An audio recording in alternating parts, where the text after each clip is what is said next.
mīļā, vienkārši uzdrošinies. Es tev parādīšu, cik tas ir vienkārši. Īpaši tieši tagad izvēlējuši pašu vienkāršāko veidu. Tikai ar ūdeni, tikai ar pastu, tikai ar kastroli. Un es speciāli paņēmu, lai nav ne blendera, nekā sarežģīta. Ar šo te, es domāju, tas ir katram mājās.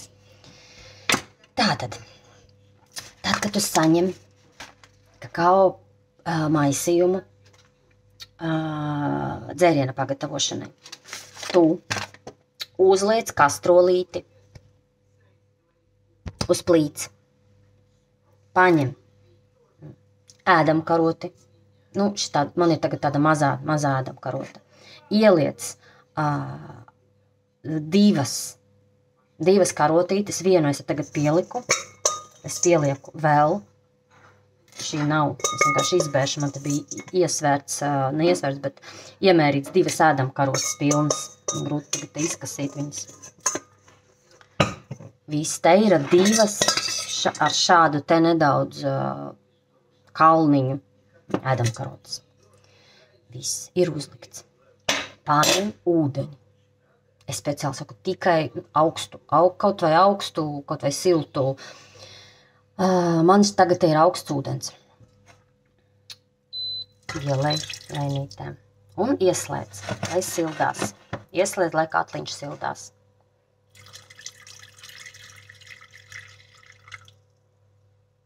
Izlēj visu. Ūdens man bija redzēja, vienkārši pus krūze.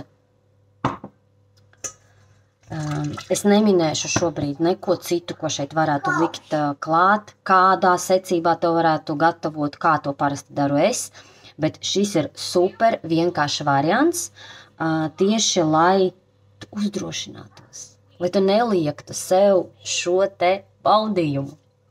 Tātad, es uzlikšu pauzīti, kamēr ūdens sildās. Tātad šādā veidā pamazām ūdentiņš sildās. Es maisu, lai sāk pamazām pastiņa šķīst, lai sāk veidoties pultiņas šajā procesā. Protams, jau noskaņojies, izelko visas savas rūpes, noskaņojies, ja gatavo to no rīta, noskaņojies savai dienai. Stāvi virs katliņa, jūti, kā smaržo, kā sāk celties gāraiņu.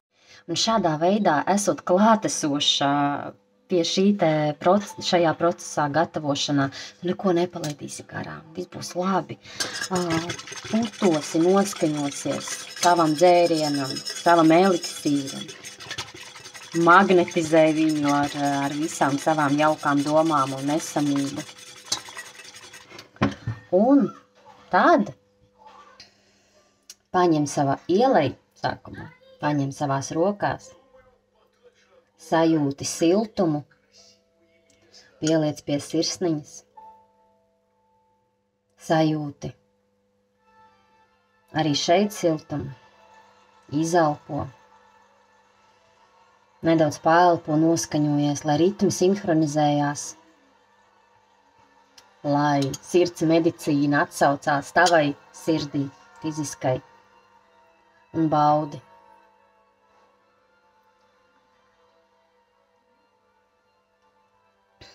Tā, šis ir pavisam vienkāršais un ātrais veids.